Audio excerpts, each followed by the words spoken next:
नमस्कार, आप देख रहे हैं अपने उत्तराखंड में। हूं आपके साथ संदीप तिवारी।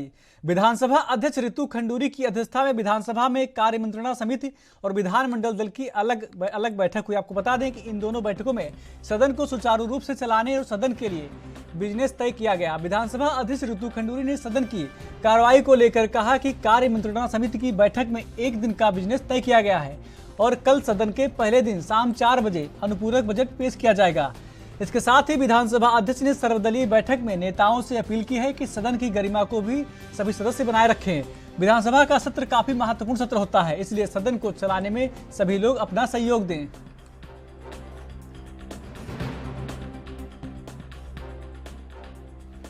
विधानसभा सचिवालय पूरी तरह से तैयार है। सत्र शांतिपूर्वक हो, सौहार्दपूर्ण एनवायरनमेंट में हो। कल सुरक्षा बैठक हो गई है जिसमें सरकार के सभी वरिष्ठ अफसर पहुंचे थे और उन्हें भी यही आदेश दिया गया है कि हम समन्वय के साथ, कोऑर्डिनेशन के साथ अच्छे से कार्य करें। उत्तराखंड के किच्छा विधानसभा की समस्याओं को लेकर विधायक तिलक राज बेहड़ ने अपने समर्थकों के साथ मुख्यमंत्री आवास पहुंचे, जहां पर उन्होंने प्रशासन ने बैरिगेटिंग लगाकर सीएम आवास से पहले ही रोक लिया गया, लेकिन विधायक तिलक राज बेहड़ वहीं पर धरने पर बैठ गए हैं। इस दौरान बेहड़ का कहना है कि किच्छा विधानसभा में तमाम ऐसी घटनाएं हो रही हैं जिसमें कि आम जनता परेशान है। साथ ही खनन माफियाओं द्वारा कई लोगों के साथ मारपीट की जा चुकी है, जिसकी शिकायत बार बार की जा चुकी है, लेकिन मुख्यमंत्री द्वारा इसकी कोई सुध नहीं ली जा रही है।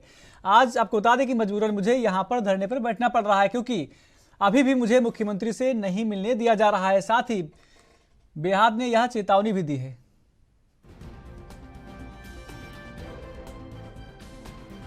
गुंडा राज है किच्छा विधानसभा क्षेत्र में। सत्ता के इशारे पर लोगों को पीटा जा रहा है।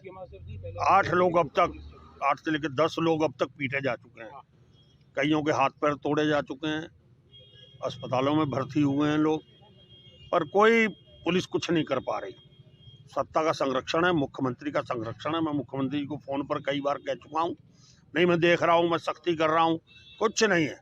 सत्ता के इशारे पर सब खेल हो रहा है और चुनाव क्या हारे हैं मेरे क्षेत्र में, गुंडागर्दी कर रहे हैं लगातार और मांस की तस्करी हो रही है खूब बड़े लेवल पर। खनन का काम बहुत बड़े लेवल पर हो रहा है। रात को 2 बजे ट्रक निकाले जाते हैं, मैं उसकी वीडियो तक दे चुका हूँ एसएसपी को, डीएम को।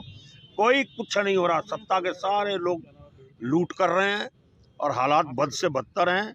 मैं पहले भी इस बात को बोल चुका हूँ। आज मैं यहाँ पर धरने बैठा हूँ, कल विधानसभा के अंदर धरने पर बैठूंगा। हालात बहुत खराब हैं।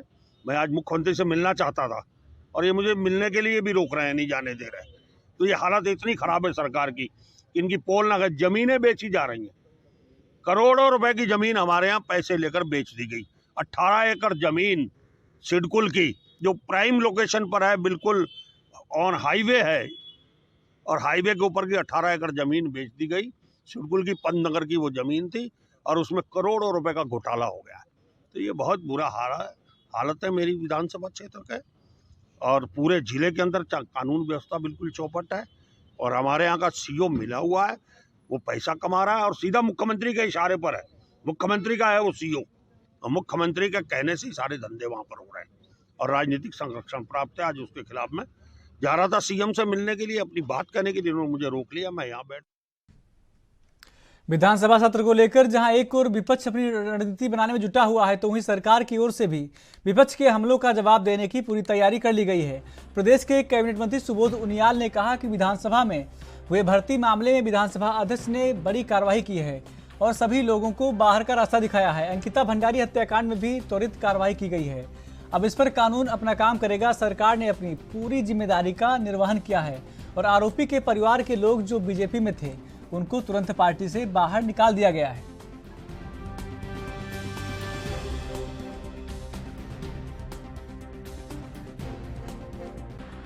10 महत्वपूर्ण काम बोले हैं, तो महत्वपूर्ण कामों की जो उसका एक इफेक्ट पड़ना चाहिए पब्लिक पे, उसके लिए निश्चित रूप से सोचने में टाइम लगता है कि किस तरह की बड़ी बड़ी योजनाएं लाकर के क्षेत्र में ये महसूस हो कि लोगों को मिला। विपक्ष लगातार भर्ती घोटाले वाले मामले उठा रहा है। देखिए, भर्ती कांड में सरकार ने जिस तरह से कार्रवाई करके सबको बाहर करने का रास्ता किया, ये सरकार की और हमारे विधानसभा अध्यक्ष जी की दृढ़ संकल्प का ही परिणाम है कि लोग बाहर हुए, फिर हाई कोर्ट ने स्टे दिया, लेकिन हाई कोर्ट से भी पैरवी करके माननीय न्यायालय से स्टे को भी खारिज कराने का काम किया गया। पहली चीज। दूसरी चीज, अंकिता भंडारी में किसी महिला का मर्डर हुआ, सरकार की संज्ञान में आया, तत्काल उस व्यक्ति को अरेस्ट किया गया, उसके परिवार के लोग जो भाजपा में थे उनको निकाल दिया गया, उसके बाद उस बच्ची की बॉडी को रिकवर किया गया, और उसके अलावा जो इसमें कानूनी पहलू हो सकते थे उनका पूरा परीक्षण करने के बाद ये, क्योंकि मामला अब ये कानून अपना वो तय करेगा कि इनको क्या सजा मिले। सरकार ने अपनी पूरी की पूरी कल से शुरू हो रहे विधानसभा के शीतकालीन सत्र को लेकर प्रशासन तैयारियों में जुट गया है। शांति व्यवस्था बनाने और धरना प्रदर्शन रोकने के लिए विधानसभा के 300 मीटर परिधि में धारा 144 लागू रहेगी। यह व्यवस्था 29 नवंबर से 5 दिसंबर तक रहेगी। ट्रैफिक को लेकर अक्षय कोड़े एसपी ट्रैफिक ने बताया कि 29 नवंबर को विधानसभा सत्र को लेकर विशेष ट्रैफिक प्लान तैयार किया गया है। सत्र के दौरान धरना प्रदर्शन को देखते हुए प्रगति बिहार बैरियर से शास्त्री नगर बैरियर से बाईपास रोड बैरियर से डिफेंस कॉलोनी बैरियर और विधानसभा तिराहे पर बैरियर पॉइंट बनाए जाएंगे।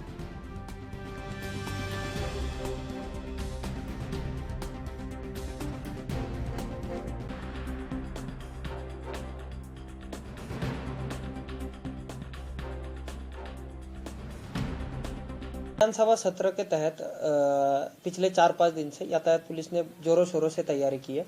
पूरा क्षेत्र हमने ड्रोन द्वारा स्कैनिंग करके सर्विलेंस करके रूट्स की जानकारी ली है। डाइवर्टेड रूट के लिए साइन बोर्ड छपवाए जा रहे हैं।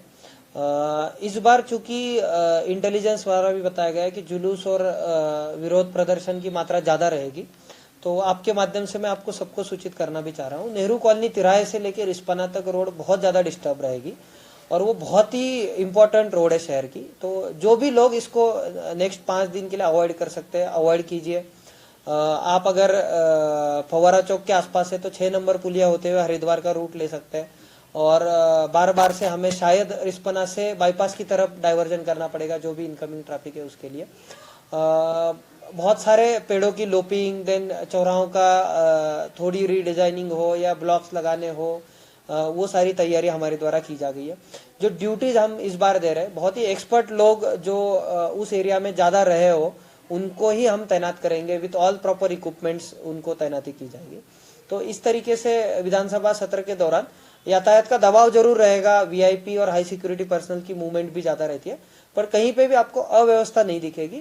यातायात दबाव जरूर रहेगा, कंजेशन जरूर रहेगा, बट ट्रैफिक मूवमेंट रहेगा और पुलिस का प्रेजेंस भी आपको सब तरफ दिखेगा। हेवी वाहनों के लिए भी हमने निर्देश दिए है कि जो कारगी चौक से डोईवाला वाला बाईपास है या पुराना रोड है उसको यूज किया जाएगा, तो उसको भी कंप्लीटली डाइवर्टेड। उत्तराखंड के देवप्रयाग विधानसभा क्षेत्र के हाई स्कूल के टॉपर बच्चे आगामी 15 दिसंबर से भारत भ्रमण पर जाएंगे। देवप्रयाग के विधायक विनोद कंडारी ने बताया कि इस ग्रुप में छात्रों और शिक्षकों समेत 75 लोग शामिल हैं। उन्होंने कहा कि वो चाहते हैं कि आने वाले दिनों में यह कार्यक्रम बृहद रूप से चलाया जाए और सभी विधानसभा क्षेत्रों के लिए इसको अनिवार्य कर दिया जाए। विधायक विनोद कंडारी ने कार्यक्रम को लेकर कहा कि 15 दिसंबर को मुख्यमंत्री पुष्कर सिंह धामी देहरादून से इस कार्यक्रम की शुरुआत करेंगे और सभी बच्चों को उत्तराखंड विधानसभा, उत्तर प्रदेश विधानसभा के साथ साथ कानपुर आईआईटी और अयोध्या का भी भ्रमण कराया जाएगा। देखिए, ये मेरा ड्रीम प्रोजेक्ट है और मैं हर साल अपनी विधानसभा के जो हाई स्कूल के टॉपर बच्चे होते हैं, चाहे वो सरकारी हो चाहे गैर सरकारी हो, उन बच्चों को भारत भ्रमण के लिए ले जाता हूँ। और 15 दिसंबर से ये हमारा कार्यक्रम शुरू होने जा रहा है। अपने देवप्रयाग से, ये केतनगर से शुरू होगा, देवप्रयाग विधानसभा अपनी विधानसभा से, और उसके बाद माननीय मुख्यमंत्री जी इसका शुभारंभ देहरादून से करेंगे 16 तारीख को, और अपनी उत्तराखंड की वो विधानसभा भी देखेंगे। उत्तर प्रदेश के विधानसभा अध्यक्ष ने समय लिया कि हमारे बच्चे वो उत्तर प्रदेश की विधानसभा को देखें। आईआईटी कानपुर के लिए हमने समय मांगा, आईआईटी कानपुर को ले जा रहे हैं। उसके बाद हम उन बच्चों को जो कानपुर की औद्योगिक इकाई है उसको दिखाने का काम करेंगे, और बहुत सारे संस्थान ऐसे हैं जिनके अप्रूवल हमारे पास आने वाली है, उनको अयोध्या भी लेकर जाएंगे राम मंदिर दिखाने के लिए। तो ये मेरा एक संकल्पित रहता है कि 2 साल से बीच में कोविड था इसलिए उसको ले जा नहीं पाया, तो इस बार फिर मैंने इसको शुरुआत कर दी। इसको हम व्यक्तिगत अपने स्तर से इस कार्यक्रम को अंजाम देते हैं, और माननीय मुख्यमंत्री जी को भी मैंने एक पत्र दिया है कि इस कार्यक्रम को ताइक्वांडो इंटरनेशनल चैंपियनशिप में गोल्ड मेडल जीतने पर जीतपुर निगलटिया को क्षेत्रवासियों समेत भारतीय जनता पार्टी के पूर्व प्रदेश प्रशिक्षण प्रमुख मनोज पाठक ने उनके आवास पर पहुंचकर उनका भव्य स्वागत किया, उन्हें उज्जवल भविष्य की शुभकामनाएं प्रेषित की। इस दौरान मनोज पाठक ने कहा कि यह हर्ष का विषय है कि इस क्षेत्र के ऋषभ जैसे प्रतिभा के धनी युवा ताइक्वांडो गेम में इंटरनेशनल प्रतियोगिता के तहत गोल्ड मेडल जीतकर क्षेत्र का नाम नहीं बल्कि पूरे देश और उत्तराखंड का नाम रोशन किया है और यह हम सबके लिए गौरवशाली पल है।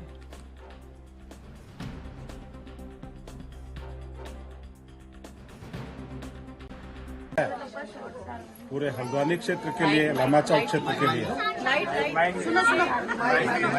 हमारे क्षेत्र में भाई ऋषभ ने इससे पूर्व में भी रजत पदक हासिल कर हम सबको गौरवान्वित किया और आज पुनः गोल्ड लेकर के हमारे गौरव को, पूरे क्षेत्र के गौरव को, इस भारत देश के गौरव को बढ़ाया है। हम सब सौभाग्यशाली हैं। मैं पूरे समूचे परिवार को, लामाचौक क्षेत्र की जनता। उत्तराखंड के रुड़की में प्रशासन द्वारा लगातार अवैध अतिक्रमण हटाओ अभियान चलाया जा रहा है। आज भी अतिक्रमण हटाओ अभियान चलाया गया। साथ ही अधिकारियों का कहना है कि पूरे शहर से अवैध अतिक्रमण हटाया जाएगा। वहीं मछली मार्केट को लेकर आपको बता दें, रामपुर चुंगी तक हर जुमेरात अवैध पीठ बाजार लगने से लोगों को बड़ी परेशानी का सामना करना पड़ता है, जिसको लेकर पिछले 3 हफ्तों से मीडिया इस मुद्दे को उठाने का काम कर रही थी। वहीं नगर निगम MNA से मीडिया द्वारा बात करने पर रुड़की नगर निगम के MNA विजयनाथ शुक्ला ने जुमेरात अवैध फीट बाजार पर कार्रवाई करने की बात कही है। उनका कहना है कि जुमेरात से पहले ही अनाउंसमेंट करा दिया जाएगा।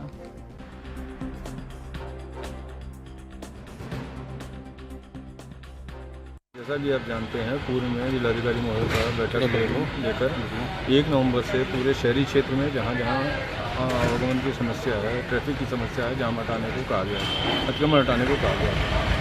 उसी के क्रम में पूर्व में प्रशासन के साथ, जॉइंट मजिस्ट्रेट महोदय के साथ, नगर निगम पुलिस के सहयोग से अतिक्रमण लगातार हटाया जा रहा है। आज माननीय विधायक जी के साथ भी लोग बैठे थे, जिन्होंने लगातार शिकायतें की है कि मतलब साहब अतिक्रमण नहीं हट रहा है और लोग परेशान हो रहे हैं। तो उसके क्रम में लगातार ये अभियान चल रहा है और मैं बार बार आपके माध्यम से शहर के नागरिकों से अनुरोध पहले भी कर चुका हूं, दोबारा अनुरोध कर रहा हूं, कृपया इसको एक दिन की कार्रवाई ना समझें, ये लगातार चलेगा। और आप सभी से अनुरोध है, कृपया सड़क और पटरियों पर किसी भी प्रकार का सामान रख के या किसी भी तरह से कोई अतिक्रमण ना करें। कुछ व्यापारी से नोकझोंक भी हुई सर?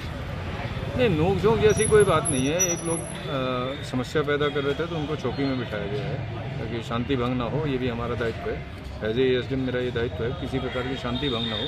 तो एक सज्जन को चौकी में बैठाया गया, उनके ऊपर नियमानुसार कार्रवाई की जा रही है।